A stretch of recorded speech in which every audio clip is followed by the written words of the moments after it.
Hello my dear friends, a very warm welcome to our platform of educated sapiens. और दोस्तों, आज अभी जो हम डिस्कस करने जा रहे हैं ये नेक्स्ट टॉपिक है। अभी तक हम इस पे डिस्कस कर चुके हैं, आई होप सो आपको क्रिस्टल क्लियर है। अब जो डिस्कस करने जा रहे हैं दोस्तों, हेल्थ डिस्कस करने जा रहे हैं। देखो दोस्तों, हेल्थ भी एक बहुत मेजर टॉपिक बन के उभर रहा है। हेल्थ में ही कहीं ना कहीं आपका मतलब बायोलॉजी काफी हद तक कवर होने लगता है, ठीक है। एटलीस्ट वायरसेस से रिलेटेड जो चीजें हैं थोड़ी थोड़ी कवर अप होने लगती है, ठीक है। तो ध्यान रखिएगा, जो सबसे मोस्ट इंपॉर्टेंट 100 टॉपिक्स हैं दोस्तों, हर सब्जेक्ट के लेकर के हम लोग आ रहे हैं आप लोगों के लिए, ठीक है। और ये जो करंट अफेयर रिवीजन सीरीज है ये आपको बहुत ज्यादा हेल्पफुल रहेगी, ठीक है। तो science and tech current affair revision series है, ध्यान रखिएगा। इसमें पूरा current affair right from June to December सब कुछ कवर अप हो जाएगा। और आई प्रॉमिस कि ये जो पूरी सीरीज है जनवरी मंथ में ही खत्म हो जाएगी। आई नो थोड़ा स्लो लग रहा होगा अभी आपको पेस, कि अभी तो साइंस में इतने टॉपिक्स बचे हुए हैं, बट घबराइए मत, वो सारे के सारे कवर अप हम करवा देंगे, ठीक है। चलिए आगे चलता हूं दोस्तों। तो सबसे पहला जो सबसे बड़ा टॉपिक है इसका, आफ्टर ट्यूबरकुलोसिस कल मैं कवर अप करूंगा, बट आज का जो सबसे बड़ा टॉपिक है वो है वन हेल्थ अप्रोच, है ना। ध्यान रखिएगा, प्राइम मिनिस्टर मोदी जी ने इसको पिच किया था वन हेल्थ अप्रोच को, वन हेल्थ अप्रोच, ठीक है। वन हेल्थ, इसका मतलब क्या होता है? देखो, दुनिया पूरा जो है इसमें एक ह्यूमन आते हैं, ठीक है। ह्यूमन, एनिमल एंड एनवायरमेंट, इन तीनों का जो हेल्थ है ना, इन तीनों का जो हेल्थ है वो जुड़ा हुआ है, आपस में जुड़ा हुआ है। ह्यूमन, एनिमल एंड एनवायरमेंट, तीनों का हेल्थ क्या है? आपस में जुड़ा हुआ है। अगर एनिमल बीमार रहेगा तो ऑब्वियस सी बात है ह्यूमन में ट्रांसमिट होगा डिजीज, आपको ही पता है जूनोटिक डिजीज है। जूनोटिक डिजीज जो होते हैं वो एनिमल से ह्यूमन में जंप करते हैं। इसके बहुत सारे एग्जांपल्स हमें देखने को मिले हैं। इबोला हो गया, ठीक है, सार्स वायरस हो गया, अभी सबसे रिसेंट में कोरोना वायरस हो गया, ठीक है। तो they are all zoonotic diseases, है ना, जूनोटिक डिजीज है। ह्यूमन की हेल्थ खराब रहेगी तो ऑब्वियस सी बात है एनवायरमेंट, अच्छा एक और चीज, एनवायरमेंट की हेल्थ खराब रहेगी तो ह्यूमंस की भी हेल्थ खराब रहेगी, ठीक है। और अगर एनवायरमेंट की हेल्थ खराब है तो एनिमल की हेल्थ फिर से खराब होनी ही होनी है ना। और ह्यूमन की हेल्थ खराब रहेगी, उसका मानसिक संतुलन बिगड़ा हुआ है तो ऑब्वियस सी बात है एनवायरमेंट को भी नुकसान वो पहुंचाएगा। तो ध्यान रखिएगा, एक तरह से विशियस साइकिल चल जाती है। अगर हमें अपनी हेल्थ इंश्योर करनी है तो एनवायरमेंट और एनिमल्स की हेल्थ बचा के रखनी पड़ेगी। यही चीज कहलाती है वन हेल्थ, है ना, होलिस्टिक अप्रोच। तो इसी पे एक सवाल है, आई फील कि आप इसको मतलब जज करने जाओगे क्योंकि मैंने one health approach properly explain कर दिया। प्लीज रीड दिस क्वेश्चन और इसको एक बार सोच के देखो कितना टफ क्वेश्चन होता है ये, अगर आपको कॉन्टेक्स्ट नहीं पता होता। जैसे मैंने अभी हेल्थ की बात कर दी और प्लस मैंने ये बता दिया वन हेल्थ से रिलेटेड है, तो ऑब्वियसली बात है आप शायद आसानी से डिड्यूस कर ले जाओ। बट प्लीज एक रिक्वेस्ट है कि कमेंट सेक्शन में इसको कमेंट जरूर करना है। इसका जो भी आंसर सही आपको लगता है उसको कमेंट सेक्शन में जरूर कमेंट करना। Manhattan principles and Planisburg resolution are related to which of the following. बहुत सारे बच्चे मैनहट्टन मतलब न्यूक्लियर एक्सपेरिमेंट और इन सब से रिलेट करते हैं, शायद जो एक्समैन मूवीज जो है एंड अदर थिंग्स है उसके चलते शायद, है। बट ध्यान रखिएगा ये न्यूक्लियर प्रोलिफरेशन ट्रीटी से रिलेटेड नहीं है, मैनहट्टन प्रिंसिपल और प्लानिस्बर्ग रिजोल्यूशन। ये नॉन कम्युनिकेबल डिजीजेस से रिलेटेड भी नहीं है, साथ ही साथ एडवांस फ्यूजन रिएक्टर से तो कतई नहीं है। तो व्हाट रिमेन्स, बेसिकली एपिडेमिक को आपको कंट्रोल करना है। एक्चुअली मैंने स्पेलिंग गड़बड़ लिख दी है, एपिडेमिक है, प्लीज ये करेक्ट कर लें, एपिडेमिक है ना। Controlling epidemic through animal health, animal को बेटर करो, हेल्थ को बेटर करो, एनवायरमेंट की हेल्थ को बेटर करो, अपने आप एपिडेमिक रुक जाएंगे, ठीक है। तो प्लीज ये ध्यान रखिएगा, इसका आंसर ये है। चलिए वन हेल्थ के बारे में थोड़ा और पढ़ लेते हैं, ठीक है। A holistic integrated and system based approach, ठीक है। क्या है? एक तरह से वन हेल्थ अप्रोच होलिस्टिक है, इंटीग्रेटेड है, सिस्टम बेस्ड अप्रोच है। बेसिकली इंटरकनेक्शन को देखता है humans, animals, plants and environment के बीच में, जैसा कि मैंने आपको समझाया थोड़ी देर पहले, ठीक है। तो ध्यान रखिए प्राइमरी अप्रोच जो है ये कॉम्प्लेक्स हेल्थ चैलेंजेस को भी बोलता है कि देखो ये सारे हेल्थ चैलेंजेस जो आज की डेट में हम फेस कर रहे हैं ये नहीं होगा अगर हम एज ए सोसाइटी इवॉल्व करें, अपने नेचर को बचाएं, अपने एनिमल्स को बचाएं और प्लांट्स को बेटर रखें, ठीक है। इकोसिस्टम डिग्रेडेशन हो गया, फूड सिस्टम फेलियर हो गया, इन्फेक्शियस डिजीज, एंटी माइक्रोबियल, ये सारी चीजें कम हो जाएंगी, ठीक है। तो देखो इसमें समझना कि ये चार प्रिंसिपल्स पे काम करता है। चार प्रिंसिपल्स कौन सा? कम्युनिकेशन। क्यों दोस्तों? समझना, कम्युनिकेशन इज की टू एनीथिंग, ठीक है। कम्युनिकेशन इसका एक मेजर प्रिंसिपल है जहां पे लोगों को बताया जाए, उनमें अवेयरनेस क्रिएट की जाए। सेकंड वन इज कोऑर्डिनेशन, कि लोग एक दूसरे के साथ कोऑर्डिनेट करें। तीसरा है कैपेसिटी बिल्डिंग, कि भैया उनका कैपेबिलिटी बढ़ाई जाए। चौथा है कोलैबोरेशन, एक दूसरे से मिलना जरूरी है दोस्तों, ठीक है। कोलैबोरेशन में भी समझो यहाँ पे सेक्टर्स एंड डिसिप्लिन, तो कौन कौन से? जो एनवायरमेंट से रिलेटेड चीजें हैं वो काम आएंगे, एनिमल्स से, ह्यूमन से रिलेटेड ये सारी चीजें काम आएंगी, ठीक है। सोसाइटी अगर मैं बात करता हूँ तो देखो लोकल सोसाइटी हो गई, नेशनल लेवल पे सोसाइटी हो गई, regional and global level society हो गई, इसके अलावा रूरल, अर्बन, मोबाइल कम्युनिटीज हो गई, इंक्लूसिविटी, इक्विटी एंड एक्सेस वाली सोसाइटी हो गई। ये सब चीजें बहुत मैटर करती है। वन हेल्थ की मैं बात करता हूँ तो हेल्दी इकोसिस्टम रहेगा तो हेल्दी एनिमल, और हेल्दी एनिमल रहेगा तो हेल्दी ह्यूमन। तो प्लीज इस चीज को ध्यान रखिए। बहुत खूबसूरत तरीके से इस मतलब जो मतलब इन्फोग्राफिक्स से बहुत करीब से समझाया गया, ठीक है। अब देखो ड्राइविंग फैक्टर्स क्या है समझना वन हेल्थ अप्रोच के लिए। इवन सोचो जर्मन या कई बार हमें अपोज करता है, कई बार, हमेशा तो नहीं कहूंगा, कई बार। सोचो वहां पे भी एंजेला मार्केल जो कि थोड़ा सा मतलब एंटी इंडिया कभी कभी रहती हैं, उन्होंने तक ने कहा कि नहीं, this was really good approach and we should adopt it, ठीक है। तो tackling disease acts as highlighted by WHO। देखो दोस्तों, जिस चीज के बारे में हमें नहीं पता उसको मैथ्स के अलजेब्रा में क्या बोलते थे, एक्स। तो डिजीज एक्ट अभी कोई एक्चुअल डिजीज नहीं है ना, कोई रैंडम डिजीज है जो फ्यूचर में हो सकता है और वो कोरोना की तरह घातक होगा, पूरी दुनिया को लॉकडाउन में डाल देगा। Are you getting my point? तो ये ध्यान रखिए, 75% of emerging infectious diseases and almost all recent pandemics are zoonotic in nature, ठीक है। Disease spreading across the borders due to migration. India recently reported multiple cases of monkeypox infection in travelers returning from UAE। तो आपको भी पता है दोस्तों कि जो दुनिया है पूरी तरह ग्लोबली इंटीग्रेट हो चुकी है। जब यूएई से लोग आ रहे थे तो मॉन्की पॉक्स लेकर के आ रहे थे, इसी तरह से जो चाइना से भी लोग लेके गए वो पहली बार देखा गया कि उनमें आपका कोरोना वायरस मिला था, ठीक है। तो बिल्कुल डिजीज बहुत तेजी से फैलते हैं। इसके अलावा एंथ्रोपोजेनिक एक्टिविटी के कारण भी स्पिल ओवर इफेक्ट बहुत ज्यादा दिखाई देता है। फॉर एग्जांपल आप समझना कि वेट मार्केट आई होप आप समझते हो वेट मार्केट क्या है। एक्चुअली वेट मार्केट होता है जहां पे लाइव एनिमल्स सेल किए जाते हैं, इसको वीटी भी लिख सकते हो, ठीक है। वेट मार्केट में जो होता है, वेट मार्केट में आपके पास लाइव एनिमल्स सेल किए जाते हैं और इसका कल्चर इंडिया ही में ही नहीं। जैसे आप देखो जो लोग नॉनवेज खाते हैं वो लोग सामने इसको कटवा करके लेकर के आते हैं और सामने कुक करते हैं, फ्रेश कुक करते हैं, राइट। बट अगर आप इसी चीज को लेकर चले जाओ वेस्टर्न वर्ल्ड में, वहां पे ऐसा कल्चर नहीं है, वहां पे टोटली डिफरेंट कल्चर है। वहां पे पहले से ही एक डिसाइड बुचर प्लेस होता है जहां पे मीट को कट किया जाता है, उसको पैक किया जाता है कंटेनर में और फिर उसको भेजा जाता है, ठीक है। तो ये ध्यान रखिए कि इंडिया और साउथ ईस्ट एशिया में पूरे, और ये चाइना में भी, पूरे ईस्टर्न एशिया में फ्रेश मीट खाने का कल्चर है। इसको हम बोलते हैं वेट मार्केट। तो ह्यूमन एनिमल का इंटरेक्शन काफी ज्यादा होता है ना। तो इसके कारण बहुत ज्यादा दिक्कत है। और प्रॉब्लम केवल ये जो पोल्ट्री फार्म के साथ नहीं है, मेन प्रॉब्लम वाइल्ड लाइफ के साथ है ना। तो प्रॉब्लम ये है कि साउथ ईस्ट एशिया और जो चाइना है, इन सब देशों में ज्यादा प्रॉब्लम इसलिए आ रही है क्योंकि वाइल्ड लाइफ को भी लोग खाने लगते हैं, ठीक है। उसके अलावा क्लाइमेट चेंज। तो दोस्तों जैसे आप देखोगे डेंगू केसेस इंडिया में बहुत ज्यादा बढ़ रहा था। अभी रिसेंटली नॉर्थ इंडिया में ऑलमोस्ट पूरा एकदम डेंगू, हर दूसरे पर्सन को डेंगू हो रहा था, राइट। तो दोस्तों ध्यान रखिएगा कि ये बहुत रिस्की चीज है, उसके पीछे एक बहुत मेजर कारण क्लाइमेट चेंज भी है, ठीक है। Growing threat of antimicrobial resistance, ये भी बहुत बड़ा है। इस तरह चैलेंजेस भी दोस्तों, इसको क्या प्रॉब्लम क्या आ रही है वन हेल्थ अप्रोच को लगाने में, है ना। तो इस बात को समझो कि साइलोड अप्रोच चल रही है अभी तक, है ना, टैकलिंग डिजीज। जैसे कि ट्यूबरकुलोसिस ज्यादा फैल रहा है, चलो भाई ट्यूबरकुलोसिस के लिए हमने प्लान बना लिया। टाइफाइड ज्यादा फैल रहा है, टाइफाइड के लिए प्लान बना लिया, ठीक है। स्मॉल पॉक्स ज्यादा फैल रहा है, चलो स्मॉल पॉक्स के लिए वैक्सीनेशन लगाना चालू कर दिया। पोलियो ज्यादा फैल रहा है, तो प्रॉब्लम ये है मर्ज को ठीक करने की कोशिश कर रहे हैं, मरीज को ठीक करने की कोशिश है। मर्ज कहां से इमर्ज हो रहा है उसको नहीं ध्यान दे रहे हैं, है ना। तो ध्यान रखो ये वर्टिकल प्रोग्राम्स होते हैं मोस्टली, जो कि स्पेसिफिक डिजीजेस पे चलते हैं। पुअर ऑन फार्म बायोसिक्योरिटी पे हम काम नहीं कर पा रहे हैं इसके, ठीक है। फार्म बायोसिक्योरिटी बहुत अच्छी नहीं है। Lack of communication and adequate data, ये भी बहुत बड़ा एक कॉन्स्टेंट है। इसके अलावा फाइनेंशियल कॉन्स्टेंट्स भी बहुत सारे हैं, ठीक है।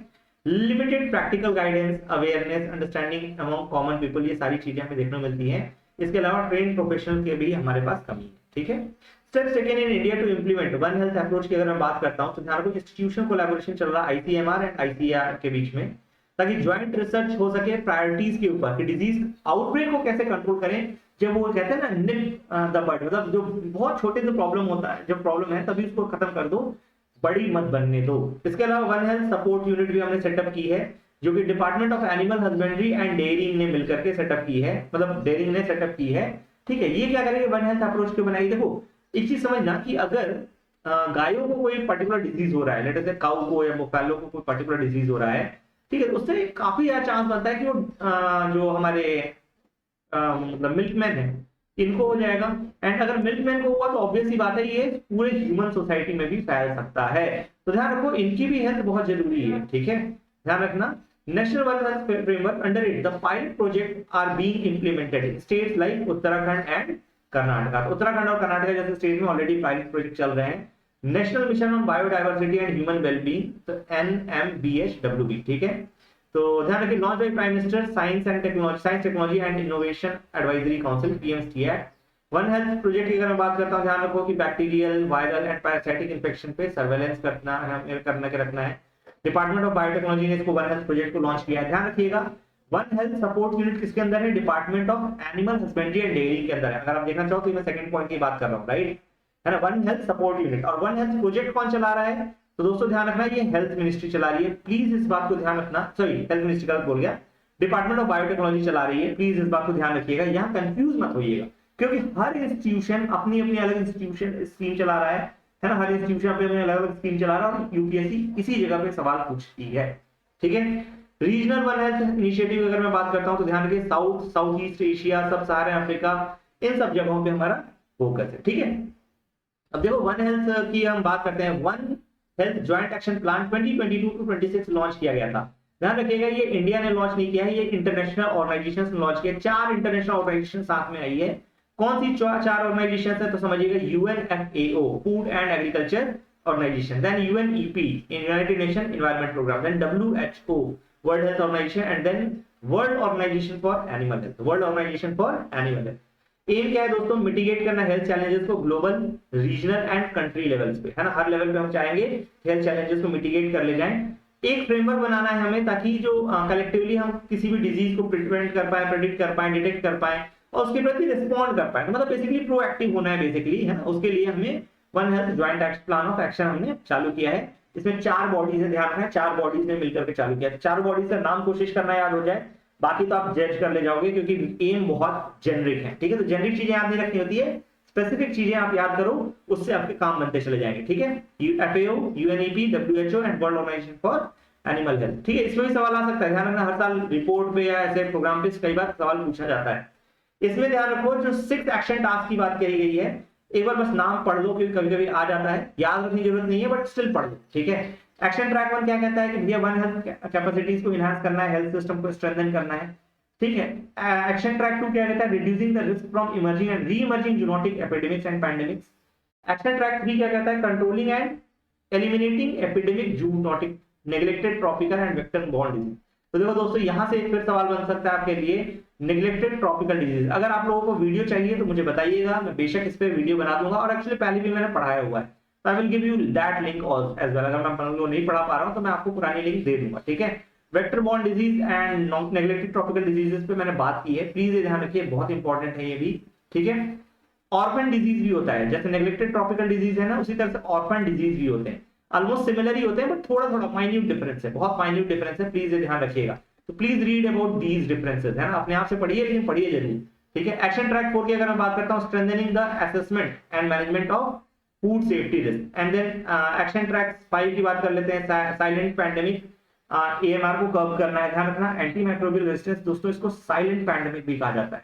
क्यों कहा जाता है दोस्तों? आपको पता नहीं चल रहा है, राइट, बट एक दिन आपको सडनली रियलाइज होगा, यार मेरी इम्यूनिटी तो कोई काम ही नहीं कर रही, या फिर मैं दवाइयां ले रहा हूं वो भी काम नहीं कर रहे, अब क्या करें? तो दोस्तों हमारे पास हम बहुत ज्यादा ससेप्टेबल हो जाएंगे एक टाइम के बाद, और इसमें हमारे पास फिर डेथ के अलावा कोई चारा नहीं रहेगा, ठीक है।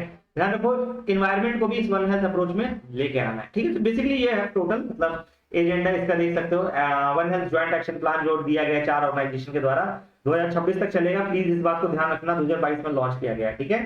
अब देखो, इसके अलावा है putting pandemics behind us, investing in one health to reduce risk of emerging infectious disease. ध्यान रखिए, ये रिपोर्ट है वर्ल्ड बैंक की, ठीक है।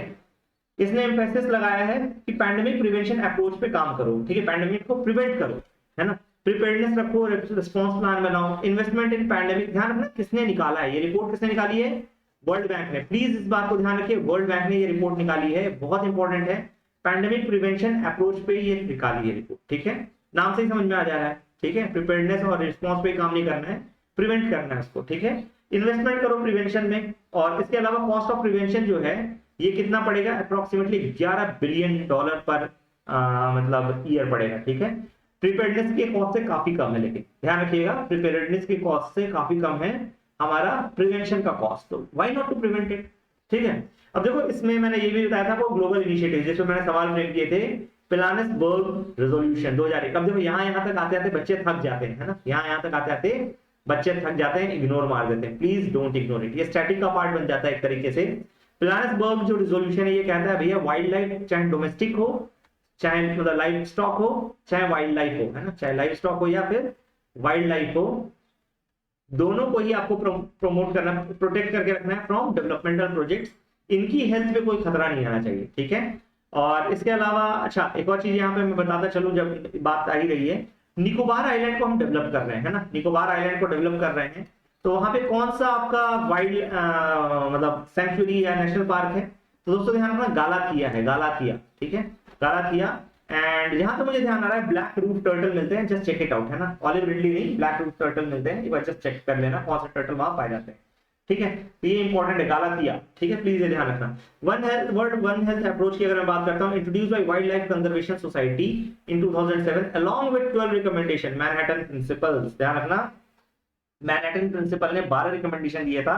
वर्ल्ड वन हेल्थ जो है ये वाइल्ड लाइफ कंजर्वेशन सोसाइटी ने 2007 में लागू किया था, पहली बार कोशिश की थी, उस समय इन्होंने 12 प्रिंसिपल्स बनाए थे मैनहट्टन प्रिंसिपल्स में, और बेसिकली इनका यही टारगेट था एपिडेमिक जो डिजीज है इनको रोकना है और इकोसिस्टम की इंटीग्रिटी को मेंटेन करना है, ठीक है।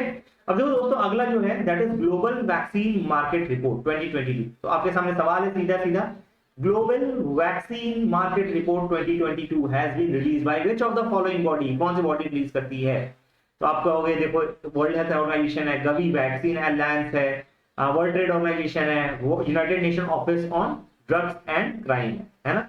तो please try to attempt it, no doubt इसके ऑप्शन थोड़े टफ हैं, तो ये क्वेश्चन टफ हो जाता है, ठीक है, ये क्वेश्चन थोड़ा सा टफ हो जाता है, ध्यान रखिए आंसर यही पे पता चल जाता है आपको, ये WHO की बॉडी है, WHO के द्वारा दी गई है, ठीक है।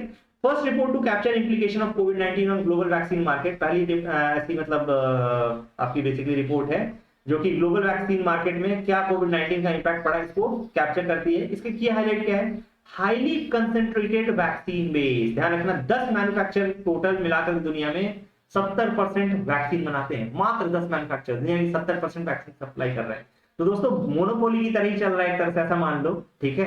कोविड हटा करके यहाँ पे मेन है कोविड की वैक्सीन, कई सारी कंपनीज और आ गई हैं। Lack of equitable distribution, obviously बात है दोस्तों, मात्र 10 मैन्युफैक्चर है तो इक्विटेबल डिस्ट्रीब्यूशन कैसे हो सकता है, तो अफ्रीका रीजन में मात्र 3% इक्विटेबल वैक्सीन गई, तो can you think of that, यहाँ पे भी एक डिस्क्रिप्शन चल रहा है ना, और इसीलिए बोला जाता है आर अफ्रीकन गिनीपिग है क्या ये, है ना, जो आपकी सारी मेडिसिन की टेस्टिंग यहाँ पे होती है, लेकिन जब इंप्लीमेंट करने की बारी आती है तो व्हाइट्स को सारी दवाइयां मिल जाती हैं, ठीक है। तो देखो रिकमेंडेशन इसने क्या दिया है गवर्नमेंट के लिए कि भैया देखो एविडेंस बेस्ड स्ट्रेटेजिक गोल बनाओ, है ना, गवर्नमेंट के लिए बोला है कि एविडेंस बेस्ड स्ट्रेटेजिक गोल बनाओ कि भैया आपको वैक्सीन मैन्युफैक्चरिंग स्टार्ट करवानी है, ठीक है, नई वैक्सीन टेक्नोलॉजी में इन्वेस्ट करो, साथ साथ IPR में ट्रांसपेरेंसी रखो, इंडस्ट्री के लिए क्या बोला R&D रखो भैया, है ना, WHO list of priority pathogens पे R&D करो जितना से जितना हो सके, ट्रांसपेरेंसी लाओ वैक्सीन वैल्यू चेन में, दूसरी चीज equity driven allocation of products, ठीक है, equity driven allocation of products होना चाहिए। इंटरनेशनल ऑर्गेनाइजेशन की जहां तक मैं बात करूं, प्रायोरिटाइज इम्यूनाइजेशन एजेंडा 2030, है ना, इम्यूनाइजेशन एजेंडा 2030 प्रायोरिटाइज करो, support country driven initiative and avoid duplicate efforts, technology transfer करो जितना हो सके, तो ये सारी चीजों में यहाँ पे ग्लोबल वैक्सीन मार्केट हमारा रिपोर्ट कहता है, ठीक है। तो प्लीज ये ध्यान रखिए, आपको मेंस में भी हेल्प करेगा, साथ ही साथ आपको प्रीलिम्स में भी हेल्प करेगा। इनको वैक दोस्तों अभी बहुत ज्यादा न्यूज में था, नेक्स्ट टॉपिक है, ठीक है, आई होप कि आपको याद रहेगा ग्लोबल वैक्सीन मार्केट रिपोर्ट कौन निकालता है, वर्ल्ड हेल्थ ऑर्गेनाइजेशन निकालता है, ठीक है। इनको वैक पे चलते हैं, इनको वैक पे अगर जाऊंगा तो ध्यान दो, फिर से सवाल कोशिश करो अटेम्प्ट करने का, which of the following statements is और आर करेक्ट, है ना, इनको वैक इज वर्ल्ड्स फर्स्ट इंट्रानेशनल वैक्सीन, है ना, दुनिया की पहली इंट्रानेशनल वैक्सीन है, नाक में जो वैक्सीन डालते हैं वो वाली वैक्सीन है, ठीक है। It uses adeno virus as vector, है ना, adeno virus is a DNA virus, तो आपको बताना है कौन सा इसमें से स्टेटमेंट, इन तीनों स्टेटमेंट्स में से सही स्टेटमेंट है, ठीक है। Please attempt question in the comment section, comment box में जरूर कमेंट कीजिए, बताइए कि आपको क्या लगता है कौन सा सही आंसर हो सकता है, ठीक है। चलो इसके बारे में थोड़ा सा पढ़ लेते हैं, इनको वैक देख लो यहाँ पे, है ना, ये इस तरह का दिखता है ना, तो इस तरह देख सकते हो कि कैसा नोजल आ गया है ना, कोई ऐसा सुई तो लगा नहीं रखी इन्होंने, है ना, तो ध्यान रखना इन्कोवैक जो है भारत बायोटेक ने निकाला है ये वैक्सीन, इन्कोवैक, ठीक है, इन्कोवैक निकाला है, और ये दुनिया की पहली इंट्रानेशनल वैक्सीन है जिसको इमरजेंसी यूज के लिए अप्रूवल दिया गया है इंडिया में। इवन बूस्टर डोज में भी इसको इंक्लूड करने की बात कही जा रही है कि बूस्टर डोज में भी इसको अलाउ किया जाए। इन रोल आउट करने के लिए ध्यान रखिए 18+ से ऊपर के लोग ले सकते हैं, और साथ साथ इसको रोल आउट करने के लिए प्राइवेट सेक्टर की जो हॉस्पिटल्स हैं, प्राइवेट हॉस्पिटल्स हैं, इनसे बात चल रही है, इनसे बात रेगुलरली चल रही है, ठीक है। दुनिया की पहली इंट्रानेशनल वैक्सीन है which received approval for Covid booster dose from drug controller general of India DCGI। It is a recombinant replication deficient adenovirus vector vaccine. अब ये आप बोलो सर ये क्या बोल गए इतना सारा, रिकॉम्बिनेंट रेप्लिकेशन डेफिशिएंट एडिनोवायरस, अब ये क्या बोला है सुनो, रिकॉम्बिनेंट मतलब इसमें थोड़े बहुत अल्टरेशन किए गए हैं, ठीक है, थोड़े बहुत अल्टरेशन किए गए हैं जिसको चेंज किया गया है। रेप्लिकेशन डिफिशिएंट मतलब ये खुद को बढ़ा नहीं सकता, रेप्लिकेट नहीं कर सकता, किसी भी सेल में चला जाए, डजंट मैटर। कि वायरस क्या करते हैं, जो होस्ट की मैकेनिज्म है, जो हमारी बॉडी की मैकेनिज्म है, उसी को यूज करके अपने आप को रेप्लिकेट करते हैं, अपने आप को बढ़ाते हैं। ये जो एडिनो वायरस है ये रेप्लिकेट नहीं कर सकता, क्यों? क्योंकि हमने इसको इस तरीके से ट्रीट किया है, इसका रिकॉम्बिनेंट डीएनए चेंज कर दिया इसका, ठीक है। अब उस डीएनए को हटा करके हमने क्या डाला है, अब ये भी देखो, adeno virus is the nuclear replicating DNA virus. Adeno virus क्या है? न्यूक्लियर रेप्लिकेटिंग डीएनए वायरस है। तो इसका न्यूक्लियस में डीएनए होता है, डबल स्ट्रैंडेड डीएनए होता है, ठीक है, लीनियर होता है, लीनियर डबल स्ट्रैंडेड डीएनए होता है इसमें, और वो खुद को रेप्लिकेट करता है। हमने क्या किया, ये डीएनए हटा दिया, इसमें छोटा सा टुकड़ा क्या डाल दिया, कोरोना वायरस का डाल दिया, कोरोना वायरस का छोटा सा नॉन वायलेंट टुकड़ा डाल दिया, है ना। तो हमारी बॉडी ऑलरेडी एडिनो वायरस को पहचानती है, तुरंत उस पर रिस्पॉन्ड करेगी, तुरंत उस पर रिस्पॉन्ड करेगी, और जो कोरोना वायरस है उसके अगेंस्ट भी वो इम्यूनिटी डेवलप कर लेगी। प्लीज इस बात को ध्यान रखिएगा। Covid Suraksha programme of department of biotechnology, biotechnology क्या चला रहा है? कोविड सुरक्षा प्रोग्राम चला रहा है, help partially to finance this product development and clinical trials. तो ध्यान रखिएगा, यहाँ पे कुछ हिस्सा जो गवर्नमेंट ने भी यहाँ पे लगाया था, ठीक है, कुछ हिस्सा गवर्नमेंट ने भी लगाया था। प्लीज इस बात को ध्यान रखो, है ना। तो ये भी इंपॉर्टेंट है, प्लीज इस बात को ध्यान रखना। डिपार्टमेंट ऑफ बायोटेक्नोलॉजी भी इसमें एक्टिवली इन्वॉल्व हुआ था, ठीक है। आगे चलते हैं दोस्तों, आगे अगर चलता हूं तो देखो ध्यान दो, ओरल रिहाइड्रेशन सॉल्यूशन। किस किसने ओआरएस पिया है बचपन में, है ना। हम सभी आज भी कभी लूज मोशन होता है, डायरिया हो गया, राइट, लूज मोशन डायरिया हो गया, तो फिर हम क्या करते हैं, ओआरएस की तरफ जाते हैं, राइट, डायरिया, है ना। स्पेलिंग बड़ी गंदी सी होती है इसकी, प्लीज चेक कर लेना। I am not very sure कि ये सही स्पेलिंग है या नहीं है, बट स्टिल, है ना, आई फील कि ये कुछ गड़बड़ है, यहाँ पे कुछ गड़बड़ है ना, डायरिया में, है ना, बट कोई बात नहीं, है ना। मेन तो डी और होइया सही है, इस पे चले जाओ आगे, ठीक है। तो ध्यान रखो, लूज मोशन होता हो, डिहाइड्रेशन हो गया हो, तो सबसे बेस्ट क्या है, ओरल डिहाइड्रेशन सॉल्यूशन, ठीक है। ध्यान रखो, डॉक्टर दिलीप महालानाबिस, है ना, महालानाबिस, इन्होंने proper practical emergency use of ORS को डॉक्यूमेंट किया था। डायरियल, अच्छा ये स्पेलिंग भी आ गई, थैंक यू, है ना। देखो, diarrhoeal diseases pass away recently, तो जो डॉक्टर दिलीप महालानाबिस थे, महालानाबिस, है ना, एक महालानोबिस थे, ध्यान रखना, जिन्होंने सेकंड 5 ईयर प्लान की नींव रखी, है ना, इंडस्ट्रियलाइजेशन को बढ़ाया।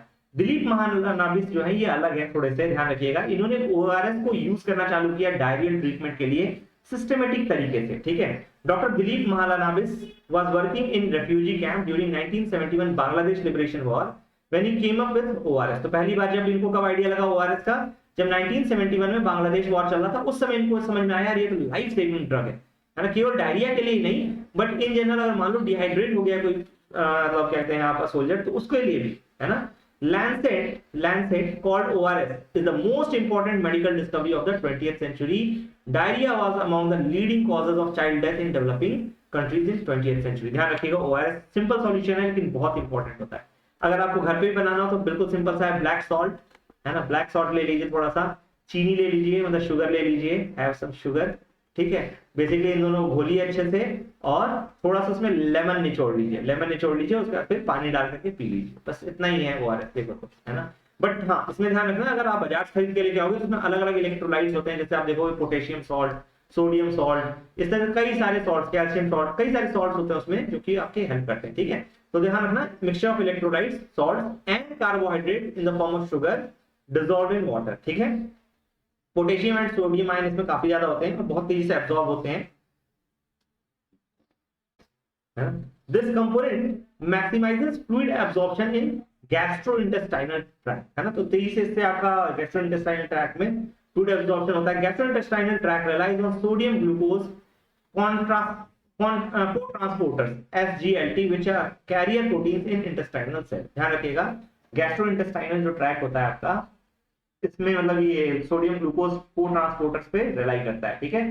तो सोडियम ग्लूकोज दोनों एक साथ जाएगा तभी जाके आपकी बॉडी बहुत तेजी से अपने अंदर पानी एब्जॉर्ब करती है, ठीक है। तो ध्यान रखना, SGLT pair together sodium and glucose transport in small intestine, this allows glucose to increase the absorption of fluid. Basically समझ में आ रहा है आपको कैसे काम करता है, प्लीज ये ध्यान रखिएगा। हो सकता है यूपीएससी नेक्स्ट टाइम ओआरएस पे इस तरह से डीपर क्वेश्चन पूछ ले, ठीक है। सोडियम ग्लूकोज को ट्रांसपोर्टर आपके इंटेस्टाइन में होते हैं जो कि सोडियम के थ्रू ग्लूकोज को एब्जॉर्ब करते हैं और उसके कारण जो फ्लूइड एब्जॉर्प्शन है वो बढ़ जाता है, ठीक है। Additionally sodium needs glucose to be properly absorb, ठीक है। Therefore ORS contains both glucose and sodium. Please ये ध्यान रखिएगा, इसमें नॉर्मल सॉल्ट भी डालना है आपको, ब्लैक सॉल्ट है ना, जो NaCl आपका व्हाइट सॉल्ट होता है जो NaCl, ठीक है, प्लस NaCl मतलब सोडियम क्लोराइड जो नॉर्मल सॉल्ट है, ठीक है, और प्लस शुगर, ठीक है, और प्लस लेमन डाल के थोड़ा सा वाटर डाल दो, अच्छा रहेगा, ठीक है। Since 1975, WHO and UNICEF have used ORS to treat dehydration due to diarrhea.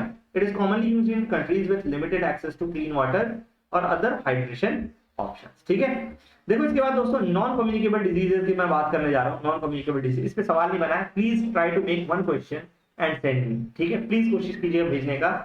WHO की रिपोर्ट की बात करूं तो WHO ने रिपोर्ट निकाला invisible numbers, the true scale of non communicable disease. ध्यान रखिएगा दोस्तों, हर जगह पे WHO रिपोर्ट निकालती है, अलग अलग नाम से निकालती है। Invisible number, the true scale of non communicable disease, किसने निकाला है रिपोर्ट? WHO निकाला है, ठीक है। इन्होंने कहा है नॉन कम्युनिकेबल जो डिजीजेस हैं इसके कारण 66% ऑफ डेथ हुई है इंडिया में 2019 में, है ना। और मैं पहले भी कई बार एम्फसाइज कर चुका हूं, एक्चुअली जो नेक्स्ट पैंडेमिक था कहीं ना कहीं नॉन कम्युनिकेबल डिजीजेस होने वाला था, बट अनलकीली कोरोना ने उसका जगह ले लिया, ठीक है। कोरोना सडनली आ गया, और आपको भी पता है कोरोना में भी जो मैक्सिमम डेथ हुई है, वो मैक्सिमम डेथ जो हुई है वो कोमॉर्बिडिटीज के साथ हुई है, कोमॉर्बिडिटीज, है ना। तो क्यों कोमॉर्बिडिटीज, मतलब क्या हो गया, जैसे सपोज करो कोई डायबिटीज का पेशेंट है, उसके लंग्स में अगर ऑलरेडी ऑक्सीजन कम जाएगी तो ऑब्वियस बात है वो प्रॉब्लम में आ जाएगा, है ना। तो इसी तरह की प्रॉब्लम्स हैं जिसको कॉम्प्लेक्स प्रॉब्लम्स थी, उनकी ज्यादा डेथ हुई है, ठीक है। ओके, एनसीडीज जो है नॉन कम्युनिकेबल डिजीज, इनको क्रॉनिक डिजीजेस भी कहते हैं क्योंकि काफी लंबे टाइम तक चलते हैं, ठीक है। और genetic, physiological, environmental and behavioural factors सबके कारण होता है, ठीक है। कुछ लोग जैसे होते हैं, आप देखो उनको जेनेटिकली डायबिटीज होती है ना, तो आप उसको अवॉइड नहीं कर सकते, ठीक है। हार्ट डिजीज के प्रति ज्यादा प्रोन होते हैं, इंडियंस का कहा जाता है जेनेटिक मेकअप ही ऐसा है कि they are more prone to heart attack. तो ऐसे केस में अगर आप अपनी बॉडी का ख्याल नहीं रखेंगे, अपनी फिजियोलॉजी को स्ट्रॉन्ग नहीं रखेंगे, पुअर एनवायरनमेंट में रहेंगे, ऑब्वियस सी बात है आपको काफी चांस बढ़ जाते हैं हार्ट अटैक आने के, ठीक है। NCDs often affect people during their most productive years. Often, when individuals with NCD face tremendous health care cost, restricted ability to work, households struggle with increased financial risk. तो obvious बात है घर पूरा दोस्तों रिस्क पे आ जाता है एक बार को, ठीक है। In the early months of the COVID-19 pandemic, 75% of the countries reported disruption of essential NCD services. Every year, 17 million people under the age of 70 die of NCDs, and 86% of them live in low and middle income countries. India की अगर मैं बात करता हूं दोस्तों, ध्यान रखना 66% of total deaths were due to NCDs in 2019. There was a 22% probability of death between the age of 30 and 70 due to any type of NCD. तो obvious बात है दोस्तों, काफी हाई प्रोबेबिलिटी है, डेथ्स भी देख सकते हो आप कितनी ज्यादा हो रखी है, ठीक है। ओके, अब देखो WHO ने एक ग्लोबल एक्शन प्लान बनाया इसके लिए, है ना। ऑब्वियस बात है WHO का काम ही यही है दुनिया को हेल्दी रखना, तो इसने ग्लोबल एक्शन प्लान बनाया। किसने बनाया? ताकि एनसीडीज को प्रिवेंट किया जा सके, कंट्रोल किया जा सके 2013 से 2020 के बीच में, ठीक है। इंडिया पहली कंट्री है कि ऐसा कोई स्पेसिफिक नेशनल टारगेट बनाया उसने कि भैया हम एनसीडीज को 25% तक कम कर देंगे बाई 2025। अनलकी ये टारगेट मीट मोस्ट प्रोबेबली नहीं हो पाएगा, रीजन इज कि कोरोना पैंडेमिक आ गया, लॉकडाउन लग गया एंड ऑल दोस थिंग्स, है ना। अदरवाइज हमारे प्राइम मिनिस्टर मोदी जो अभी हैं इनकम्बेंट हैं, he was working very well on this, है ना, काफी करीने से काम चल रहा था। हेल्थ मिनिस्ट्री काफी अच्छे से इस पे काम कर रही थी, ठीक है। मीजर ऑब्वियसली, क्योंकि मैं इसलिए ऐसा बोल रहा हूँ कि फिट इंडिया मूवमेंट देखो, है ना, तो ये सब चीजें क्या थी, ये सब लोगों को इन्वॉल्व करने की बात थी। एक टाइम था जब उनको कहा जाता था पुशअप्स कीजिए रेलवे स्टेशन पे, है ना, इतने पुशअप्स कर लेंगे हम आपको फ्री प्लेटफॉर्म टिकट दे देंगे, फ्री जितना भी जो भी छोटा सा टिकट दे देंगे, है ना। measures taken by India to prevent NCD क्या था? नेशनल प्रोग्राम फॉर प्रिवेंशन और control of cancer, diabetes, cardiovascular disease and strokes, तो ये हमने चालू किया, ये ध्यान रखना आपको, एक प्रोग्राम बहुत इंपॉर्टेंट है। इसके अलावा कॉम्प्रिहेंसिव प्राइमरी हेल्थ केयर को हमने बेटर किया आयुष्मान भारत, ताकि प्राइमरी स्टेज पे ही हम इनमें से जितनों को अगर डिटेक्ट कर सकते हैं डिटेक्ट करें, ठीक है। हर डायबिटीज किसी को हो गया तो हर बात के लिए आपको बड़े हॉस्पिटल जाने की जरूरत नहीं है, आजू बाजू में जो सिंपल डॉक्टर है वो कर सकते हैं। इसके अलावा FSSAI ने, है ना, इसने कई सारे मतलब क्या कहते हैं कैंपेन चलाए हैं, जिनमें एक है ईट राइट कैंपेन। क्या चीज है? ईट राइट कैंपेन, है ना, ईट राइट कैंपेन, तो सही खाओ, है ना, अच्छा खाओगे तो ऑब्वियसली बात अच्छे रहोगे, है ना। तो सेम तरीके से इन्होंने सेल एंड एडवर्टाइजमेंट पे भी बैन लगाया, किसके? जंक फूड के। स्कूल कैंटीन में 50 metre around the school campuses, school canteen और जो स्कूल कैंपस उसमें 50 मीटर के अंदर जंक फूड का कोई भी एडवर्टाइजमेंट आप नहीं लगा सकते हो, इसलिए मैगी का एडवर्टाइजमेंट आपको वहां नहीं दिखाई देगा। ऑल्दो टीवी पे तो आता ही है ना, 2 मिनट्स नूडल, एंड देखो ईट राइट कैंपेन मैंने पहले ही बताया, eat right India movement and mass media campaign heart attack rewind programme by FSSAI, ये भी चलाया गया था। प्रधानमंत्री उज्ज्वला योजना, इससे क्या होता है, इंडोर एयर पोल्यूशन कम होता है, फीमेल को की हेल्थ बेटर होगी, ठीक है। तो ऑब्वियस सी बात है, पहले गांव में देहातों में जो गरीब महिलाएं अक्सर देखोगे वो चूल्हा जलाती हैं, राइट, तो चूल्हे में बहुत सारे धुआं वो अंदर खींच भी लेती है, ठीक है। Promotion of active life through activities like yoga, yoga था, फिट इंडिया कैंपेन था, बहुत सारे थे, है ना। मैराथन का भी एक टाइम बहुत क्रेज बना था। Okay, global measures to prevent NCDs की अगर मैं बात करता हूं, NCDs are recognised as a major global challenge in United Nations 2030 agenda for sustainable development, ठीक है। Global group of head of states and government on NCDs is an informal voluntary initiative for exchange collaboration action on NCDs at highest level। ध्यान रखिएगा इस group का नाम please अगर possible हो तो global group of heads of state, ठीक है, हेड ऑफ स्टेट का और गवर्नमेंट का ग्लोबल ग्रुप बना दिया ऑन एनसीडी, ठीक है, ऑन एनसीडी। तो एनसीडी में मिलकर बात करेंगे तो सिंपल सा ये भी, ठीक है, बेसिकली हर तरह से बात करेंगे, ठीक है। WHO has launched a portal, क्या पोर्टल का नाम रखा है इन्होंने, एनसीडी डेटा पोर्टल। WHO ने क्या किया, एनसीडी डेटा पोर्टल लॉन्च कर दिया। इससे क्या होगा कि देखो 194 देशों में जो जो एनसीडीज हो रहे हैं, जिस तरीके से हो रहे हैं, उसका एक ग्राफ रहेगा, एक आइडिया रहेगा, बेस्ट प्रैक्टिसेस आप वहां से आइडेंटिफाई कर सकते हो और उस तरह से आगे बढ़ सकते हो, ठीक है। मलेशिया, साउथ अफ्रीका ने, ध्यान रखिए, taxation use taxation to reduce consumption of sugar sweetened beverages and thereby tackling obesity and other NCDs. ध्यान रखो, शुगर स्वीटेंड बेवरेजेस मतलब जैसे सपोज कीजिए आपकी पेप्सी हो गई, कोका कोला हो गई, इन सभी पे इन्होंने क्या किया, टैक्स बढ़ा दिया। इससे क्या होगा, ये चीजें महंगी होगी, लोग ऑटोमेटिकली लस्सी, दूध, छाछ पे उतर आएंगे, है ना।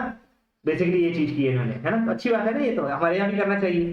ओके, अब देखिए अगला जो है पेन प्लस स्ट्रेटेजी है, कौन सी, पेन प्लस स्ट्रेटेजी, ठीक है। अफ्रीका ने पेन प्लस स्ट्रेटेजी ली है, ध्यान रखना ये इंडिया से संबंधित नहीं है, प्लीज ये ध्यान रखिएगा, यहाँ इंडिया इन्वॉल्व नहीं है, यही पे सबसे पहला सवाल आप गलत करके आओगे। ध्यान रखना किसके द्वारा है, अफ्रीका ने पेन प्लस स्ट्रेटेजी अडॉप्ट की है to tackle severe non communicable disease such as type 1 diabetes, rheumatic heart disease and sickle cell disease, ठीक है। Package of essential NCD intervention, PEN है ना, तो पेन का मतलब क्या है, package of essential NCD intervention was adopted by WHO in 2010 to support decentralised service to primary care level, है ना। तो बेसिकली इसमें कर क्या रहे हैं हम लोग, समझिएगा, जो नॉन कम्युनिकेबल डिजीज होते हैं, फॉर एग्जांपल डायबिटीज हो गई, र्यूमेटाइड हार्ट डिजीज हो गया, सिकल सेल हो गया, दोस्तों देखो इनको बहुत ज्यादा ट्रीटमेंट की जरूरत होती है। तो प्राइमरी जो सेंटर्स होते हैं, है ना, पीएचसी प्राइमरी हेल्थ सेंटर्स होते हैं, वहीं पे हम क्या करेंगे, बेसिकली कुछ सर्टेन इक्विपमेंट्स रखेंगे ताकि लोकल डॉक्टर जो एक आराम से छोटे से हेल्थ केयर यूनिट में बैठता है विदाउट एनी ब्लड टेस्ट और वो सब चीजें छोड़ करके आराम से लोकली उसको टेस्ट कर सके और चीजें आगे बढ़ा सके, ठीक है। पेन प्लस की अगर मैं बात करता हूं तो ध्यान रखिएगा, पेन प्लस जो है ये एक एनसीडीज को, सीवियर एनसीडीज को रिफर अप्रोच को एड्रेस करने का तरीका है एक तरह से, ठीक है, to an integrated out patient services at first level hospital. ध्यान रखना आउट पेशेंट लेवल पे ही आप इसको चेक करने की कोशिश करते हो, ट्रीट करने की कोशिश करते हो, तो अच्छी बात है, आपको कोई जरूरी नहीं है हर चीज के लिए जाकर के हॉस्पिटल में एडमिट ही होना है ना। अब देखो कन्वर्जन थेरेपी क्या है ना, तो यस, है ना, तो इसको एक बार देखिए, आप इसको समझिए। कन्वर्जन थेरेपी को क्या बोलते हैं हम लोग, रिपेरेटिव थेरेपी भी कहते हैं, क्या बोलते हैं, रिपेरेटिव थेरेपी भी बोलते हैं। ये इमोशनल या फिजिकल थेरेपी होता है ताकि आप किसी को क्योर या रिपेयर कर सको a person's attraction to the same sex, their gender identity and expression. तो सपोज करिए कोई होमोसेक्सुअल है, तो आपको भी पता है बहुत सारे लोग क्वैक बन करके बोलते हैं और बोलते हैं कि भैया हम इसकी होमोसेक्सुअलिटी ठीक कर देंगे, है ना, इसको क्या बोलते हैं, रिपेरेशन थेरेपी बोलते हैं, रिपेरेशन थेरेपी, है ना, या फिर कन्वर्जन थेरेपी बोलते हैं कि हम भैया वो सिस या ट्रांसजेंडर का कोई बात नहीं, हम इसको मेल बना देंगे, हम इसको फीमेल बना देंगे। ऐसा कुछ होता नहीं है दोस्तों, ठीक है, ऐसा कुछ होता नहीं है, ध्यान रखना, ठीक है। इसमें कोई आज तक मेडिकल एविडेंस नहीं मिला है, प्लीज ध्यान रखिए, और साथ साथ डेंजरस भी है और साथ साथ LGBTQ यूथ को टारगेट करती है, तो ये डिस्क्रिमिनेटरी भी है, प्लीज ध्यान रखना है। हमको ऐसे किसी भी मिशन को किसी ऐसे भी डॉक्टर को हमें प्रमोट नहीं करना है किसी भी हालत में, ठीक है। इन सब थेरेपीज के कारण, कन्वर्जन थेरेपीज के कारण क्या होता है, देखो डिप्रेशन आ सकता है, एंजाइटी आ सकती है, ड्रग एडिक्ट बन सकते हो, होमलेसनेस या सुसाइडल टेंडेंसीज भी आ सकती हैं। प्लीज ये ध्यान रखिए, प्लीज इस बात को ध्यान रखिए, national medical commission apex regulatory body जो है, इसने कन्वर्जन थेरेपी को प्रोफेशनल मिसकंडक्ट बना दिया है। अगर कोई भी डॉक्टर ऐसा करता हुआ पकड़ा गया तो उसका जो लाइसेंस है वो हम रद्द कर देंगे, कैंसिल कर देंगे, ठीक है। Based on Maharashtra Madras High Court order, based on Madras High Court order, it is enlisted under Indian Medical Council Professional Code Ethics Regulation 2003, ठीक है। मद्रास हाई कोर्ट ऑर्डर के अंदर इसको इंडियन मेडिकल काउंसिल के रेगुलेशन के अंदर रखा गया था, उसको प्रोफेशनल मिसकंडक्ट माना गया है, ठीक है। अब देखो दोस्तों, वैक्सीन के बारे में बहुत बात की थी। एक और वैक्सीन है जिसका नाम है सर्वावैक है ना। तो सर्वा मतलब क्या होता है, सर्विक्स से सर्वा आया है, सर्विक्स से क्या है, सर्वा आया, ठीक है, सर्विक्स से सर्वा आया है। प्लीज इस बात को ध्यान रखिएगा। Let me see if I can draw a photo, है ना। तो मैंने पहले ही बताया दोस्तों इसके बारे में, आप देखोगे तो एक फीमेल का जो रिप्रोडक्टिव ऑर्गन रहता है वो कुछ ऐसा होता है, राइट। यहाँ पे ओवरीज हो गई, ये फैलोपियन ट्यूब हो गया, ठीक है, और ये जो आपका होता है ये वॉर्म होता है, यूट्रस जिसको हम कहते हैं, है ना। और इसके नीचे होता है सर्विक्स, इसके नीचे होता है सर्विक्स, और सर्विक्स के नीचे होता है वैजाइना, है ना। सर्विक्स बिल्कुल छोटा सा माउथ होता है, प्लीज ध्यान रखिएगा, है ना। आई होप ये क्रिस्टल क्लियर है आपको, ठीक है। तो ध्यान रखो, सर्विक्स ये वाला पोर्शन कहलाता है, और यहाँ पे अक्सर विमेन को कैंसर हो जाता है। कैंसर के पीछे एक बहुत बड़ा कारण माना जाता है ह्यूमन पैल्पिलोमा वायरस, है ना, पैल्पिलोमा वायरस, प्लीज ध्यान रखिएगा, ह्यूमन पैल्पिलोमा वायरस, ठीक है। तो ध्यान रखो, इंडिया ने पहला क्वाड्रीवैलेंट ह्यूमन पैल्पिलोमा वायरस का वैक्सीन बनाया है। क्वाड्रीवैलेंट का मतलब क्या है, सोच सकते हो दोस्तों। ध्यान रखना, क्वाड्रीवैलेंट का मतलब ये हो गया, क्वाड्रीवैलेंट मतलब क्या हो गया, जो चार स्ट्रेन है एचपीवी वायरस के, उन चारों स्ट्रेन को इसमें डाला गया, ठीक है। आप समझना, आज की डेट में भी पोलियो को हम 100% एलिमिनेट कर चुके हैं, but still there are some strains which are called wild polio, ठीक है। ध्यान रखिए कि अब हम टारगेट ये कर रहे हैं भैया वाइल्ड पोलियो भी किसी को ना हो, है ना। इसके लिए हम टारगेट कर रहे हैं, और प्रिवेंटिव मेडिसिन दी जाती है पोलियो के लिए, वैक्सीनेशन के लिए, ठीक है। बट स्टिल वाइल्ड पोलियो आज भी है कहीं ना कहीं, तो प्लीज इस बात को ध्यान रखिएगा। अलग अलग स्ट्रेन होते हैं इवन वायरसेस के। फॉर एग्जांपल, अगर आपको और सिंपल लैंग्वेज में समझना है, कोरोना वायरस के बारे में सभी को पता है, कोरोना वायरस हर बार अपना रूप बदल लेता है ना। तो सपोज करो इसके पहले हमने मतलब अल्फा बीटा जो भी है ना, ये चीज दिया था, ठीक है, गामा जो भी इसका जो वेरिएंट था, है ना, ये वेरिएंट्स आए थे, डेल्टा वेरिएंट आया था, है ना, डेल्टा वेरिएंट आया था, ठीक है। इसके बाद अभी ओमिक्रॉन है, ओमिक्रॉन वेरिएंट है। तो दोस्तों ये अलग अलग वेरिएंट है ना, तो बस इन्हीं वेरिएंट्स के अगेंस्ट हो सकता है जो आपने डेल्टा वैक्सीन बनाई है, डेल्टा वेरिएंट के लिए वो ओमिक्रॉन पे काम ना करे, इतना इफेक्टिव ना हो, राइट। तो प्लीज ये ध्यान रखिए कि हर तरीके के जो मतलब स्लोली आप देखेंगे इवन कोरोना वायरस में भी मल्टीवैलेंट, है ना, क्वाड्रीवैलेंट, बाईवैलेंट, ट्राईवैलेंट वैक्सीन आने लगेंगी, जो हर तरीके के वेरिएंट के अगेंस्ट आपको इम्यूनिटी देंगी, ठीक है। सर्विकल कैंसर की अगर मैं बात करता हूं तो ध्यान रखिए, एक तरह का कैंसर है जो कि सर्विक्स के सेल पे होता है, लोअर पार्ट ऑफ यूट्रस में, जहां पे वैगिना स्टार्ट होता है, जहां से, ठीक है। ध्यान रखिए, India accounts for about 1/5 of the global cervical cancer burden. पूरे दुनिया का जो 20% सर्वाइकल कैंसर है वो इंडिया में होता है, ठीक है। 1.23 लाख केसेस होते हैं, 67,000 डेथ्स हर साल होती है, ठीक है।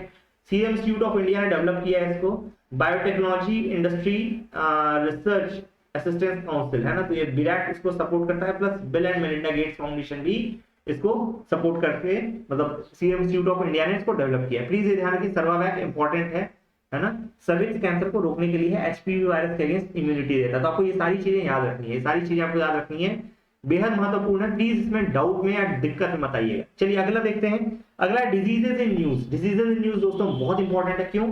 विस्टेरल लेशमैनियासिस, काला आजार इसको बोला जाता है। ध्यान रखो, गवर्नमेंट ने एक टारगेट सेट किया है कि काला आजार को अगले साल तक हम खत्म कर देंगे देश से, ठीक है। काला आजार क्या है? नॉन ट्रॉपिकल डिजीज है ना, नॉन ट्रॉपिकल डिजीज है, प्रोटोजोआ के थ्रू होता है।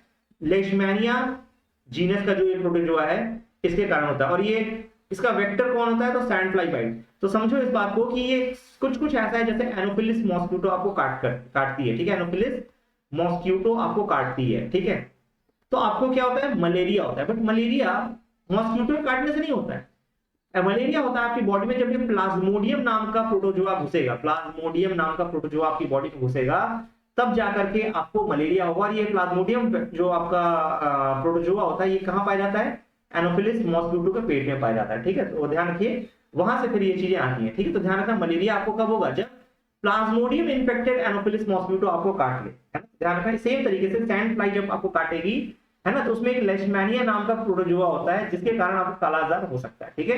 ये सेकंड डेडलीस्ट पैरासाइटिक डिजीज है, ये भी ध्यान रखना है अपने को, है ना, मलेरिया के बाद में। और ये स्प्लिन, लीवर और बोन मैरो को अफेक्ट करता है। इंडिया में ये बिहार में, झारखंड में, यूपी में, वेस्ट बंगाल में काफी ज्यादा होता है।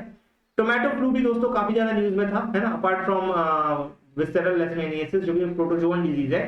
प्लीज ये ध्यान रखना, ये प्रोटोजोअन डिजीज है, मतलब ये वायरल या बैक्टीरियल डिजीज नहीं है। प्रोटोजोआ अलग ही तरह के जानवर होते हैं, ठीक है, प्रोटोजोअन डिजीज है, प्लीज ये ध्यान रखिए, प्रोटोजोअन डिजीज है, ठीक है। ये ना बैक्टीरियल डिजीज है ना वायरल डिजीज है, इस पे सवाल पूछा जा सकता है, फंस जाओगे इस पे, ठीक है। कौन कौन सी जगह को अफेक्ट करता है? स्प्लीन, लीवर, बोन मैरो को, और इसका जो वेक्टर है वो सैंड फ्लाई है। कॉजल ऑर्गेनिज्म लिस्टमैनिया है, ठीक है, लिस्टमैनिया, ठीक है।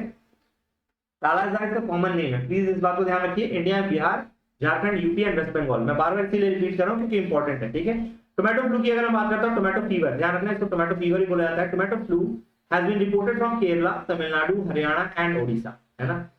क्या कैरेक्टरिस्टिक है? देखो, फीवर होगा, ज्वाइंट पेन होगा, रेड टोमेटो लाइक रैशेस आएंगे, 5 साल के कम के बच्चों में दिखता है, या फिर ऐसे एडल्ट जिनमें इम्यूनिटी बहुत वीक हो, ठीक है। एक वायरस के थ्रू होता है और ये जो है कोविड-19 की तरह सिम्टम दिखा रहा है, लेकिन SARS-CoV-2 नहीं है। ध्यान रखिए, ये भी एक बहुत बड़ा दिक्कत है कि डॉक्टर्स कंफ्यूज हो जाएंगे और गलत दवाई चल गई तो दिक्कत हो जाएगी दोस्तों, ठीक है। इसका भी कोई स्पेसिफिक ट्रीटमेंट नहीं है ना, ध्यान रखना, ये कोई वैक्सीन अवेलेबल नहीं है टोमेटो फ्लू का, ठीक है। टोमेटो फ्लू काफी हद तक कोविड-19 के जैसा है, ठीक है। Okay, now there is Langya henipa virus, है ना, लांगिया हेनिपा वायरस, ये नेक्स्ट डिजीज है दोस्तों, ध्यान रखना। जूनोटिक वायरस है बेसिकली, जो कि 2018 में पहली बार खोजा गया था, मतलब एनिमल से ह्यूमन में आया है, ठीक है। ये नेचुरल होस्ट, मतलब इसका जो शीव्स होते हैं, ये इसके मोस्ट नेचुरल होस्ट होते हैं, ठीक है, और डोमेस्टिक गोट एंड डॉग्स में पाया जाता है, ठीक है। जूनोटिक डिजीज है लांगिया हेनिपा वायरस, शीव्स इसको कैरी करते हैं, है ना, शीव्स जानवर होते हैं बेसिकली, इसको कैरी करते हैं, छोटे छोटे। Fever, fatigue, cough, loss of appetite, ये सारे इसके सिम्टम्स हैं, ठीक है। रेनल एंड लीवर फेलियर भी आपको देखने को मिल सकता है। अफ्रीकन स्वाइन फीवर भी दोस्तों नेक्स्ट डिजीज है, ध्यान रखना। स्वाइन मतलब होता है पिग इन जनरल, ठीक है। इसके जो केसेस थे बिहार में रिपोर्ट हुए थे। स्टेट गवर्नमेंट ने 30 डेज का बैन लगाया था, पिग या पोर्क या पोर्क प्रोडक्ट पूरे बिहार में नहीं आ सकते थे, ठीक है। ASF अफ्रीकन स्वाइन फ्लू जो है काफी कंटेजियस डिजीज है, डेडली वायरल डिजीज है, ध्यान रखो, पिग्स और वाइल्ड बोर्स को होता है और 100% फर्टिलिटी रेट है, इसका कोई ट्रीटमेंट नहीं है, मरेगा ही मरेगा जानवर, ठीक है। ASF जो है ह्यूमन के लिए अभी लकीली थ्रेट नहीं है, केवल पिग्स से ह्यूमन में ट्रांसमिट नहीं होता है, पिग्स टू ह्यूमन में ट्रांसमिट नहीं हो पाता है, ठीक है। लेकिन इसके लिए कोई इफेक्टिव वैक्सीन नहीं है, ध्यान रखो। इसमें काफी हाई फीवर होता है, वॉमिटिंग होती है, डायरिया होता है और पिग उसके बाद मर जाता है, ठीक है, ध्यान रखना। First reported in India in 2019 में पहली बार रिपोर्ट हुआ था। इसके अलावा लंपी स्किन डिजीज भी दोस्तों काफी ज्यादा न्यूज में था, आपको भी मालूम होगा कितनी सारी गाय मर गई थी, कितना सारा ये न्यूज में आया था, ठीक है। लंपी स्किन डिजीज, ध्यान रखना, 57,000 कैटल्स पूरे इंडिया भर में मारे गए थे। वायरल इन्फेक्शन है। LSD जो है वेक्टर बॉर्न पॉक्स डिजीज है, दैट इज कॉज्ड बाय कैप्रिकोपॉक्स, है ना, कैप्रीपॉक्स वायरस, ठीक है। ध्यान रखना, लंपी स्किन डिजीज किसके कारण हो रहा है? ये वायरस के कारण हो रहा है, कैप्रीपॉक्स वायरस, ठीक है। ध्यान रखो, एक इमर्जिंग थ्रेट है लाइव स्टॉक के लिए worldwide. It infects cattle and water buffalo, ठीक है। साइन क्या है? Appearance of circular nodal form nodes on the animals hide or skin that looks similar to lumps, ऐसे लम्प्स से बन जाएंगे इंसान के शरीर पे और इवेंचुअली वो डेथ हो जाएगा। Infected animals immediately start losing weight, may have fever, lesions on in mouth along with reduced milk yield, obviously बात है, उसका दूध का yield भी कम हो जाएगा, इवेंचुअली वो डाई हो जाएगा, ठीक है। एंडेमिक था दोस्तों मोस्टली अफ्रीकन कंट्रीज में, लेकिन 2012 के बाद से ये पूरे Middle East, South East, Europe, West and Central Asia में फैल गया है और ह्यूमन अभी तक इससे लकीली इन्फेक्ट नहीं होते हैं। इसका मतलब ये जूनोटिक नहीं है, but no one knows the future, right. Lumpy pro वैकेंड वैक्सीन भी निकाली गई है, ध्यान रखिए, लंपी प्रो वैकेंड वैक्सीन, ठीक है। ये ICR ने डेवलप की थी, ICR ने डेवलप की है, नेशनल एक्वीन रिसर्च सेंटर हिसार ने, ठीक है, in collaboration with Indian veterinary research इज्जत नगर बरेली। तो ध्यान रखिए, बरेली में इज्जत नगर में इंडियन वेटनरी रिसर्च इंस्टीट्यूट है और साथ साथ हिसार में नेशनल इक्वाइन रिसर्च सेंटर है। इन दोनों ने मिल करके लंपी प्रो वैकेंड वैक्सीन डेवलप की है, ठीक है, ICR की है। इसके अलावा मंकी पॉक्स भी दोस्तों काफी ज्यादा न्यूज में था। Monkey pox satisfied a requirement of a public health emergency of international concern. ध्यान रखो, अब मंकी पॉक्स जो है अफ्रीका से इंडिया में भी आ चुका है और नो डाउट ये अब इंटरनेशनल कंसर्न का पब्लिक हेल्थ इमरजेंसी बन चुका है under WHO international health regulation 2005, ठीक है। IHR के हिसाब से आउटब्रेक को कब उसको हम public health emergency of international concern बोलेंगे? जब काफी ज्यादा और काफी अनएक्सपेक्टेड तरीके से वो फैल रहा हो, पोटेंशियल हो उसमें इंटरनेशनल स्प्रेड का, पूरी दुनिया में फैल सकता हो, साथ साथ इमीडिएट इंटरनेशनल रिस्पांस भी इसमें जरूरत हो उसके, है ना। Since once it spreads internationally it is declared as pandemic. अभी ये फैल रहा है, अभी इसलिए कंसर्न है, अभी पैंडेमिक बना नहीं है ना, बट बन सकता है। PHEIC जो है ये WHO का हाईएस्ट लेवल अलर्ट है, और इसके कारण क्या है कि भाई देखो फंडिंग चालू हो जाएगी, वैक्सीन शेयरिंग चालू हो जाएगी, ट्रीटमेंट चालू हो जाएगा। तो ध्यान रखिए मंकी पॉक्स भी एक तरह का वायरल डिजीज है दोस्तों, है ना। क्लोज कॉन्टैक्ट से फैलता है, फ्लू लाइक सिम्टम्स होते हैं, पस फील्ड स्किन लेजन्स आते हैं, और person to person transmission of infection होता है, ठीक है, पर्सन टू पर्सन ट्रांसमिशन होता है, ठीक है। अब देखो डिजीजेस क्यों मतलब इतने ज्यादा एशिया और अफ्रीका में रिपोर्ट हो रहे हैं, ठीक है, क्यों इतने सारे रिपोर्ट कर रहे हैं, ये भी बहुत बड़ा क्वेश्चन है। देखो सबसे बड़ी बात है ह्यूज पॉपुलेशन बहुत ज्यादा है, इसके कारण एनिमल से ज्यादा कांटेक्ट में आते हैं, डेंसली पॉपुलेटेड रीजन है, तो आपस में भी काफी ज्यादा फैलता है। इसके अलावा ट्रॉपिकल रीजन है जिसके हम बायोडाइवर्सिटी काफी ज्यादा है, बायोडाइवर्सिटी जब ज्यादा रहेगी ऑब्वियस सी बात है यहाँ पैथोजेंस को भी बहुत तरह तरह का मिठाई खाने को मिलती है, वो भी फलते फूलते खूब अच्छे से हैं, ठीक है ना। तो प्लीज इस बात को ध्यान रखिएगा। तो नोवेल पैथोजन बहुत आसानी से इमर्ज हो पाता है, ठीक है, एम्बिएंट कंडीशंस है यहाँ पे। इसके अलावा रैपिड ग्रोथ भी देखने को मिली है, अर्बनाइजेशन इंफ्रास्ट्रक्चर डेवलपमेंट काफी ज्यादा ब्रूटली बढ़ा है, बहुत तेजी से बढ़ा है, और इसके कारण फिर से इंटरेक्शन ज्यादा हुआ है, और इसके कारण फिर से आपका चीजें आउट ऑफ वे जा रही है, ठीक है। अब जो वायरसेस इन न्यूज भी देख लेते हैं इसी के साथ, ध्यान रखो एप्स्टीन बार वायरस, EBV, क्या चीज, एप्स्टीन बार वायरस, ठीक है। साइंटिस्ट ने अभी कैंसर कॉजिंग EBV ढूंढे हैं जो कि न्यूरोनल सेल्स को इन्फेक्ट करते हैं, leading to diseases of central nervous system and brain cancer. तो समझना central nervous system and brain cancer में मतलब वायरस जिम्मेदार है, कौन सा है, एप्स्टीन बार वायरस, ठीक है, EBV, है ना। ये ह्यूमन पॉपुलेशन में काफी ज्यादा मिलता है, और साथ ही साथ ये हार्मलेस रहता है इन जनरल, लेकिन इसको एक्टिवेट हो सकता है कभी बॉडी में, है ना, कुछ कंडीशन में, जैसे कि इम्यूनोलॉजिकल स्ट्रेस, इम्यूनो कॉम्पिटेंट, है ना। तो इन सब केसेस में क्या कहते हैं ये एक्टिवेट हो जाता है कभी। और स्टडी जो है ये बताती है IIT इंदौर की कि देखो ये science and tech infrastructure FIST scheme के अंदर हम इसको मतलब स्टडी कर रहे हैं, IIT इंदौर में स्टडी किया जा रहा है। ध्यान रखिए FIST scheme, fund for improving science and tech infrastructure, FIST, है ना, फिस्ट स्कीम है, ध्यान रखना, ठीक है। IIT इंदौर में फंडिंग मिली है फिस्ट स्कीम के तहत, और यहाँ पे स्टडी चल रही है, ठीक है। मार्बर्ग वायरस डिजीज भी है, घाना ने पहली बार एक मार्बर्ग वायरस डिजीज को रिपोर्ट किया है, काफी इंफेक्शियस है, हेमोरेजिक फीवर होता है, फर्टिलिटी 88% तक भी हो सकती है। इबोला की फैमिली से ही ये वायरस आता है, तो बहुत डेडली भी है। It is first identified in 1967 in Germany's Marburg and Frankfurt, तो इसीलिए इसका नाम मार्बर्ग वायरस डिजीज रख दिया गया, ठीक है। फ्रूट बैट जो होता है टेरोपिडाई फैमिली का, ये इसको कैरी करता है, और ये पीपल टू पीपल फैलता है। पीपल में आता कहां से, फ्रूट बैट से आता है, तो जूनोटिक डिजीज हो गया, ठीक है। ध्यान रखना ह्यूमन टू ह्यूमन ट्रांसमिशन भी पॉसिबल है, ठीक है। ध्यान रखना अभी तक इसकी कोई वैक्सीन नहीं है, कोई एंटीवायरल ट्रीटमेंट नहीं है, इसके लिए इंपॉर्टेंट है, ठीक है। This my dear friends, with that I end this session. I hope आपको लेक्चर समझ में आया है, पसंद आया है, ठीक है। और दोस्तों प्लीज ध्यान रखिए कि आपको बहुत अच्छे से प्रिपेयर करना है इस साल, है ना। और ये जो रिवीजन सीरीज हम चला रहे हैं ये रेगुलरली चलती रहेगी, संडे को हम ऑफ रखेंगे यूजुअली, ठीक है, बट मंडे टू फ्राइडे आती रहेगी। और जनवरी के पहले जनवरी खत्म होने से पहले हम लोग सारे टॉपिक्स का रिवीजन कर लेंगे। पीडीएफ आपको बहुत जल्दी मिलना चालू हो जाएंगे, जैसे कि मैंने प्रॉमिस किया था। इन्हीं पीपीडीएफ को मैं पीडीएफ में कन्वर्ट करके आपको दे दूंगा। तो please do like share and subscribe us. Thank you and have a great day ahead. Bye bye.